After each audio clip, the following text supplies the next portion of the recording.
എല്ലാവർക്കും സ്വാഗതം. ഞാൻ മൈക്രോസോഫ്റ്റ് എക്സൽ സ്റ്റാർട്ട് ചെയ്ത് വെച്ചിട്ടുണ്ട്. ഞാൻ ഒരു ബേസിക് ടു അഡ്വാൻസ് ലെവൽ എന്ന് പറയുന്ന ഒരു കോഴ്സ് ഞാൻ സ്റ്റാർട്ട് ചെയ്തിട്ടുണ്ട്. അതിനകത്ത് പാർട്ട് നമ്പർ 1 എന്ന് പറയുന്നത് ഇൻട്രൊഡക്ഷൻ ടു മൈക്രോസോഫ്റ്റ് എക്സലാണ്.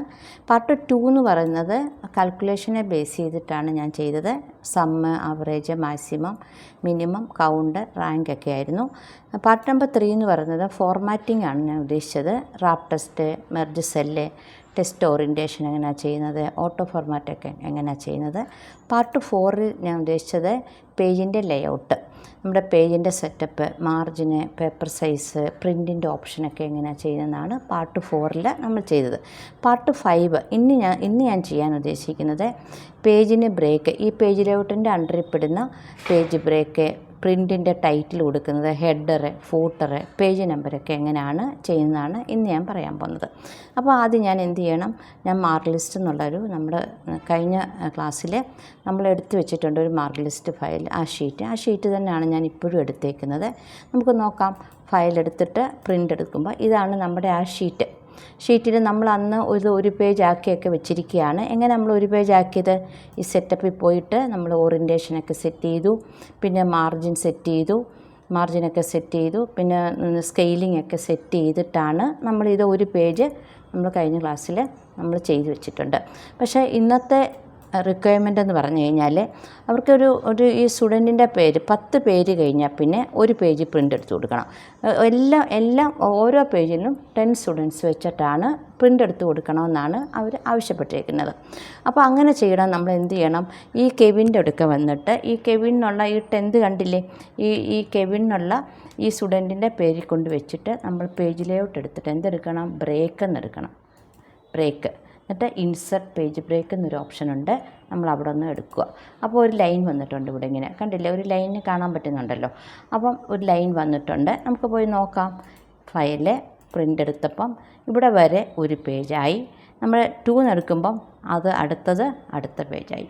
ഇങ്ങനെ നമുക്ക് രണ്ടും ഒരു പേജ് ഒരു പേജും അടുത്തത് എന്താണ്, സെക്കൻഡ് പേജ്. പക്ഷേ ഇത് കണ്ടില്ലേ, മേളിൽ ഈ സെക്കൻഡ് പേജിൻ്റെ മേളിൽ ഹെഡിങ് വന്നിട്ടില്ല. ഫസ്റ്റ് പേജിൻ്റെ മേളിൽ ഹെഡിങ് ഉണ്ട്, പക്ഷേ സെക്കൻഡ് പേജിൻ്റെ മേളിൽ നമുക്ക് ഹെഡിങ് ഇല്ല. ഇതിൻ്റെ ഇടയ്ക്ക് പോയിട്ട് നമുക്കിവിടെ ഹെഡിങ് അടിക്കാനും പറ്റത്തില്ലല്ലോ. ഓരോ പേജിൻ്റെയും ബ്രേക്ക് ചെയ്തിട്ട് നമുക്ക് മേളിൽ ഹെഡിങ് അടിക്കാൻ പറ്റും. അപ്പോൾ നമുക്ക് അങ്ങനെ എല്ലാ പേജിലും ഹെഡിങ് വേണമെങ്കിൽ നമ്മൾ ഫസ്റ്റ് കൊണ്ടുവച്ചിട്ട് പേജിൻ്റെ ലേഔട്ട് എടുക്കുക. ഇവിടെ പ്രിൻ്റ് ടൈറ്റിൽ കണ്ടില്ലേ, പ്രിൻ്റ് ടൈറ്റിൽ നമ്മൾ അവിടെ ഒന്ന് പ്രസ് ചെയ്യുക. അപ്പോൾ ചോദിക്കുന്നു row to repeat at the top. എല്ലാം റോയിലാണോ നിങ്ങൾക്ക് റിപ്പീറ്റ് ചെയ്യേണ്ടത്, അതോ കോളത്തെ ബേസ് ചെയ്തിട്ടാണോ റിപ്പീറ്റ് ചെയ്യേണ്ടത്? ഇപ്പം നമുക്ക് എന്താ വേണ്ടത്, റോയാണ് വേണ്ടത്. അപ്പോൾ നമ്മൾ റോഡ് അവിടെ കൊണ്ട് ക്ലിക്ക് ചെയ്ത് ഇവിടെ ഒന്ന് ക്ലിക്ക് ചെയ്തിട്ട് ഈ റോ ഒന്ന് കാണിച്ചു കൊടുക്കുക. അപ്പോൾ ആ കാണിച്ചു കൊടുക്കുമ്പോൾ ആ റോ എല്ലാ പേജിലും റിപ്പീറ്റ് ചെയ്യും. കോളമാണ് നമുക്ക് എപ്പോഴെങ്കിലും ആവശ്യമുണ്ടെങ്കിൽ നമുക്ക് കോളം കാണിച്ചു കൊടുക്കണം.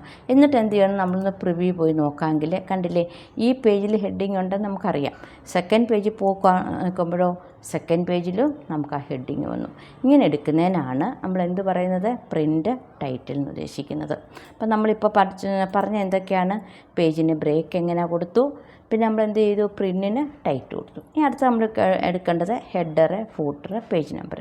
ഈ ഹെഡർ, ഫൂട്ടർ, പേജ് നമ്പർ എന്ന് പറഞ്ഞു കഴിഞ്ഞാൽ എല്ലാ പേജിലും അവർക്ക് നമ്മുടെ കമ്പനിയുടെ പേര് വേണം, ഡേറ്റ് വേണം, ടൈം വേണം, പേജ് നമ്പർ വേണം എന്നൊക്കെ ആവശ്യപ്പെട്ടിട്ടുണ്ട്. അപ്പോൾ അവിടെ റിക്വയർമെൻറ്റ് വെച്ചാൽ ഒരു കമ്പ്യൂട്ടർ പ്രിൻ്റ് ഔട്ട് എന്ന് പറയുന്നത് എപ്പോഴും ഡേറ്റ്, ടൈം, പിന്നെ ലോഗോ ഉണ്ടാവണം, പിന്നെ അങ്ങനെയുള്ള കുറേ കാര്യങ്ങൾ അവർക്ക് ആവശ്യമുണ്ട്. അപ്പോൾ എനിക്ക് അങ്ങനെ വേണം, ഞാൻ എന്ത് ചെയ്യണം, ഫയലെടുത്തു, നമുക്ക് പ്രിൻ്റ് എടുത്തു, ഇവിടെ പേജിൻ്റെ സെറ്റപ്പിൽ പോവാം. എന്നിട്ട് ഇവിടെ കണ്ടില്ലേ ഹെഡർ ഫൂട്ടർ എന്ന് കണ്ടില്ലേ, നമ്മൾ ഹെഡർ ഫൂട്ടർ എന്നുള്ളത് എടുക്കുക.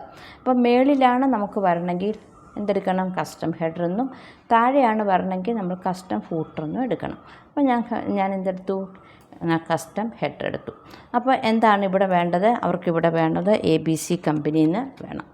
ABC കമ്പനി എന്നെടുത്തിട്ട് ഞാൻ എന്ത് ചെയ്യുന്നു, ഇതിനെ ഒന്ന് ഹൈലൈറ്റ് ചെയ്തിട്ട് ഈ എയിലൊന്ന് പ്രസ് ചെയ്യാം. പ്രസ് ചെയ്യുമ്പോൾ നമുക്ക് തന്നെ സൈസൊക്കെ ഇച്ചിരി കൂട്ടാം, പിന്നെ ബോൾഡ് ചെയ്യുക, അങ്ങനെയുള്ള കാര്യങ്ങളെല്ലാം ചെയ്തു. ഓക്കെ. അപ്പോൾ അത്രയും സൈസ് നമുക്ക് ഇടണ്ട, 2 ലൈൻ വേണ്ട, ഒരു ലൈൻ മതി. എന്നിട്ട് എന്ത് ചെയ്യണം, ഇവിടെ ഇങ്ങനെ ഡേറ്റ് വേണം. ഡേറ്റ് എടുക്കണേ, ഇതിൻ്റെ ഇവിടെ ഇങ്ങനെ ഒരു ഇൻസെർട്ട് ഡേറ്റ് എന്നൊരു ഓപ്ഷനുണ്ട്.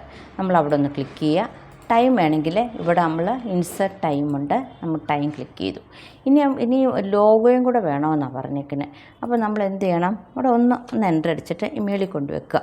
ലോഗോ വേണമെങ്കിൽ ഇതാണ് ഇൻസെർട്ട് പിക്ചർ എന്ന് പറയുന്നത്. നമ്മളിവിടെ ഒന്ന് പ്രസ് ചെയ്യുക. പ്രസ് ചെയ്യുമ്പോൾ നമ്മുടെ പിക്ചർ ലോഗോ നമ്മൾ സേവ് ചെയ്ത് ഉണ്ടാവണം. നമുക്ക് ഞാനിവിടെ എവിടെ വെച്ചത്,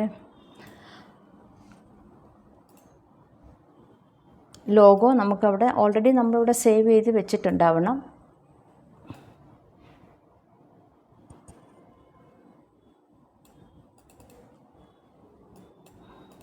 അപ്പോൾ ഏതെങ്കിലും ഒരു ലോഗോ നമ്മളെടുത്തു. ഈ ലോഗോ നമ്മൾ അവിടുന്ന് സ്കാൻ ചെയ്ത് നമ്മൾ വെച്ചിട്ടുണ്ടാവും. അപ്പോൾ ലോഗോ എടുത്തിട്ട് നമ്മൾ ഇതിനെ മാത്രം ഒന്ന് സെലക്ട് ചെയ്തിട്ട് അതിൻ്റെ സൈസ് ഒന്ന് ചെറുതാക്കണേ. വലിയ സൈസാകുമ്പം ഒരു സെൻറ്റിമീറ്ററൊക്കെ മതി നമുക്ക് ആ പിക്ചറിന്.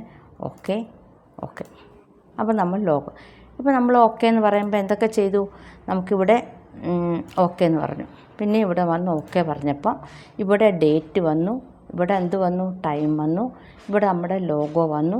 ഇത് നമ്മുടെ എല്ലാ പേജിലും റിപ്പീറ്റ് ചെയ്യേണ്ട. ഇത് കണ്ടില്ലേ, നമ്മൾ അടുത്ത പേജ് എടുക്കുമ്പോഴും സെക്കൻഡ് പേജ് എടുക്കുമ്പോഴും അത് വരും, ഫസ്റ്റ് പേജിൽ എടുക്കുമ്പോഴും ആ സെയിം തന്നെ വരും. ഇനി നമുക്ക് താഴെ വരുന്നതിനെയാണ് ഫൂട്ടർ എന്ന് ഉദ്ദേശിക്കുന്നത്. അപ്പോൾ നമ്മൾ ഹെഡർ പറഞ്ഞു, അടുത്ത ഫൂട്ടർ വരുമ്പോൾ നടുക്ക് പേജ് നമ്പറാണ് വേണ്ടത്. പേജ് നമ്പർ എടുക്കണമെങ്കിൽ തന്നെ ഇവിടെ ഇങ്ങനെ ഇൻസെർട്ട് പേജ് നമ്പർ എന്നൊരു ഓപ്ഷനുണ്ട്. നമ്മളവിടെ പേജ് നമ്പർ എടുക്കുക. പേജ് നമ്പർ എടുത്തു. ഇവിടെ അവർക്ക് വേണ്ടത് എന്തെങ്കിലും ടെലിഫോൺ നമ്പർ ആയിരിക്കും വേണ്ടത്. അപ്പോൾ ഞാൻ ടെലിഫോൺ നമ്പർ കൊടുത്തു. ഇവിടെ എനിക്കൊരു സൈറ്റിൻ്റെ പേരാണ് വേണമെന്നാണ് പറഞ്ഞത്. അവരുടെ കമ്പനിയുടെ സൈറ്റിൻ്റെ പേരെന്താണോ ഞാൻ അതിവിടെ അടിച്ചു കൊടുത്തു. ഇത് ഇത്രയും അടിച്ചു കൊടുത്തിട്ട് നമ്മളിവിടെ വന്ന് ഓക്കെ പറയാം. ഓക്കെ പറഞ്ഞിട്ട് ഇവിടെ ഓക്കെ പറയുമ്പോൾ കണ്ടില്ലേ, ഇവിടെ പേജ് നമ്പർ വന്നു, ഇവിടെ ടെലിഫോൺ നമ്പർ, ഇതെന്താണ് സൈറ്റിൻ്റെ പേര്. അപ്പോൾ ഇതിന് പറയുന്ന ഹെഡറെന്നും ഇതിന് പറയുന്നത് ഫൂട്ടറെന്നും കൊടുക്കണം. ഹെഡർ എന്തൊക്കെ കൊടുത്തു, നമ്മൾ ഡേറ്റ് കൊടുത്തു, ടൈം കൊടുത്തു, ലോഗോ കൊടുത്തു, നമ്മുടെ കമ്പനിയുടെ പേര് കൊടുത്തു. താഴെ എന്താ കൊടുത്തത്, പേജ് നമ്പർ, നമ്മുടെ കമ്പനിയുടെ ഫോൺ നമ്പർ, നമ്മുടെ സൈറ്റിൻ്റെ പേര്. എന്നിട്ട് ഇതാണ് നമ്മൾ പ്രിൻ്റ് എടുക്കണമെങ്കിൽ നമ്മളിവിടെ ഒന്ന് നമ്മളിവിടെ ആദ്യം പ്രിൻ്റ് സെലക്ട് ചെയ്യുക, എത്ര കോപ്പി വേണമെന്ന് പറയുക, പിന്നെ അതിൻ്റെ സെറ്റിങ് നമുക്ക് എത്ര പേജസ് റിക്വയർമെൻറ്റ് പേജസും എല്ലാം പറഞ്ഞു കൊടുക്കുക. എന്നിട്ട് നമ്മളിവിടെ വന്നിട്ട് പ്രിൻ്റ് എടുക്കുക. ഇതാണ് നമ്മുടെ ഒരു പേജിൻ്റെ ലേഔട്ട്. അപ്പോൾ നമ്മൾ ഇന്ന് എന്തൊക്കെ പഠിച്ചു, പേജ് ബ്രേക്ക് എങ്ങനെയാണ് ചെയ്യുന്നത്, പ്രിൻ്റ് ടൈറ്റിൽ എങ്ങനെയാണ് ചെയ്യുന്നത്, ഹെഡർ, ഫൂട്ടർ, പിന്നെ പേജ് നമ്പർ, ഇതെല്ലാം എടുക്കുന്ന ഇതിൽ കൂടെയാണ്. നമ്മൾ പ്രിൻ്റ് ലേഔട്ട് എടുത്തിട്ട് ഇതിൽ കൂടെ എന്ത് ചെയ്തു, നമ്മൾ ബ്രേക്ക് കൊടുത്തു, ഇതിൽ കൂടെ പ്രിൻറ്റിൻ്റെ ടൈറ്റിൽ കൊടുത്തു. പിന്നെ നമ്മളിവിടെ വന്നിട്ട് നമ്മൾ പ്രിൻ്റ് എടുത്തിട്ട് ഇവിടെ ഇവിടെ പ്രിൻ്റ് എടുത്തിട്ട് ഇവിടെ സെറ്റപ്പിൽ പോയി കഴിയുമ്പോഴാണ് നമ്മൾ എന്ത് കൊടുത്തത്, ഹെഡർ, ഫൂട്ടർ അതെല്ലാം കൊടുത്തത്. അപ്പോൾ ഇങ്ങനെയാണ് നമ്മൾ page break, print title, header, footer, page നമ്പറൊക്കെ നമ്മൾ കാണുന്നത്. അപ്പോൾ ഒരു കമ്പനിയിൽ വളരെ ഇമ്പോർട്ടൻ്റ് ആണ് നമ്മളൊരു പേജിൻ്റെ സെറ്റപ്പ് ചെയ്ത് ഒരു പ്രിൻ്റ് എടുത്ത് കൊടുക്കുക എന്ന് പറയുന്നത് ഭയങ്കര ടാസ്ക് തന്നെയാണ്. അപ്പോൾ നമുക്ക് എത്രയൊക്കെ ഫങ്ഷൻ അറിയാം, എന്തെല്ലാം അറിയാമെന്ന് പറഞ്ഞാലും നമുക്കൊരു പ്രിൻ്റ് എടുത്ത് കൊടുക്കുക എന്ന് പറയുന്നത് വളരെ ബുദ്ധിമുട്ടുള്ള കാര്യമാണ്. അപ്പോൾ എല്ലാവരും ഇതൊന്ന് ട്രൈ ചെയ്ത് നോക്കണം. ഞാൻ അടുത്ത ക്ലാസ്സിൽ ഞാൻ ഇഫ് ഫങ്ഷനാണ്, ലോജിക് ഫങ്ഷനായ ഇവിടെ നമ്മൾ അടുത്ത് എടുക്കാൻ പോകുന്നത് ലോജിക് ഫങ്ഷൻ, ഇഫ് ഫങ്ഷൻ എങ്ങനെയാണ് ഉപയോഗിക്കുക. അതിനകത്ത് എന്തൊക്കെ വരും, ആൻഡ്, ഓർ, എൽസ് അങ്ങനെയുള്ള കാര്യങ്ങളെല്ലാം ഇഫ് ഫങ്ഷനിൽ ഇഫ്, പിന്നെന്താ ആൻഡ്, ഓർ എന്നുള്ള ഫങ്ഷനൊക്കെ വരും. അപ്പോൾ നമ്മൾ അടുത്ത ക്ലാസ് എടുക്കുന്നതായിരിക്കും. എല്ലാവരും ഇതൊന്ന് ട്രൈ ചെയ്ത് നോക്കണം. ഇഷ്ടപ്പെട്ടു കഴിഞ്ഞാൽ ലൈക്ക് ചെയ്യണം, സബ്സ്ക്രൈബ് ചെയ്യണം. Okay, thank you.